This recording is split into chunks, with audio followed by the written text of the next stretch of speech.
ദിശ അല്ലെങ്കിൽ ഡിറക്ഷൻ എന്ന അർത്ഥത്തിൽ വരുന്ന വാക്കുകൾക്ക് ശേഷം ഉപയോഗിക്കുന്ന ഫിക്സഡ് പ്രിപ്പോസിഷൻ ആണ് അറ്റ് എന്ന് പറയുന്നത്.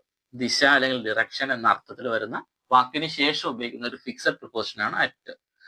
പോയിന്റ് ചൂണ്ടിക്കാണിക്കുന്നത് ഒരു ദിശയിലോട്ടല്ലേ, അപ്പൊ നമുക്ക് അതിനുശേഷം പോയിന്റ് അറ്റ് എന്ന് പറയാം. Point at. എയിം ചെയ്യുക, ലക്ഷ്യം വയ്ക്കുന്നത് ഒരു ദിശയിലോട്ടല്ലേ, അപ്പൊ aim at. Aim at.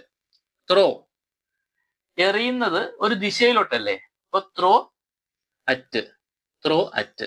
Gaze ചെയ്യുക എന്ന് വെച്ച് കഴിഞ്ഞാൽ നോക്കുക എന്നുള്ള അർത്ഥം. അത് ഒരു ദിശയിലോട്ടല്ലേ നമ്മൾ നോക്കുന്നത്, അപ്പം ഗെയ്സ് അറ്റ്.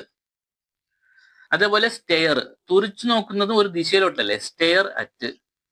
പീപ്പ് ഒളിഞ്ഞു നോക്കുന്നതും ഒരു ദിശയിലോട്ടല്ലേ, അപ്പൊ peep at. Peep at. Wave കൈവീശി കാണിക്കുക, അതൊരു ദിശയിലോട്ടല്ലേ, വേവ് അറ്റ്. ഗ്ലാൻസ് നോക്കുക, അതും ഒരു ദിശയിലോട്ടല്ലേ നോക്കുന്നത്, ഗ്ലാൻസ് അറ്റ്. ഒരു വസ്തുവിനെ നോക്കുക അല്ലെങ്കിൽ ഒരു ദിശയിലോട്ട് നോക്കുക എന്നീ അർത്ഥത്തിൽ ലുക്ക് വരുമ്പോൾ അതിനുശേഷം ഉപയോഗിക്കുന്ന പ്രിപ്പോസിഷൻ അറ്റ് ആണ്. Look at. PSC ക്ക് സ്ഥിരമായിട്ട് കണ്ടുവരുന്ന ഫിക്സഡ് പ്രിപ്പോസിഷൻ ഇതെല്ലാം ഏതൊക്കെയാണ്? Point at, aim at, throw at, gaze at, stare at, peep at, wave at, glance at, look at. ഇതൊന്ന് നോക്കി വെച്ചേക്കുക, വരുന്ന പരീക്ഷയ്ക്ക് ഉപകാരപ്പെടും.